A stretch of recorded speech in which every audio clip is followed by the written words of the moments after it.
Bonjour, tout d'abord, on va parler aujourd'hui des élections primaires de la droite et du centre. Et ce dimanche 20 novembre, comme le dimanche suivant, la droite et le centre en France vont vivre un moment fort, un moment très fort même, puisque c'est l'élection primaire qui va nous permettre de désigner notre candidat pour l'élection présidentielle. Et sans être un grand devin, on peut penser que celle ou celui de nos candidats qui sera désigné a de fortes chances de gagner l'élection présidentielle. Donc c'est un moment extrêmement fort pour la vie politique. En ce début d'hiver 2016-2017, ça va être quelque chose, une marque de fabrique politique à laquelle il est important, me semble-t-il, de participer. Toutes celles et tous ceux d'entre vous qui se reconnaissent dans nos valeurs doivent y participer, car il s'agit de primaires ouvertes. C'est-à-dire que chacune et chacun de vous qui a envie de participer à cette opération de vote, à cette confrontation d'idées et de candidats, peut venir le faire en votant dans des bureaux de vote qui sont signifiés sur le site des Républicains, et pour ce qui est de la 11e circonscription que je représente, dans les heures qui viennent sur ma page Facebook, on peut tout à fait trouver ça.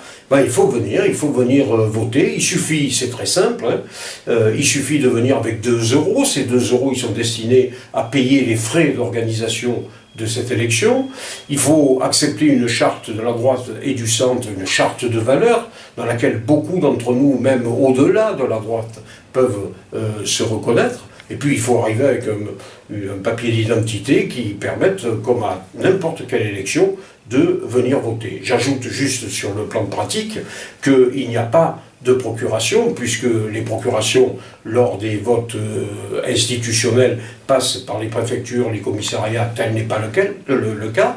Donc pas de possibilité de procuration et pas de vote électronique. Volontairement, on a voulu que chacune et chacun de ceux qui acceptent de participer à ce vote viennent le signifier par sa présence et par son vote.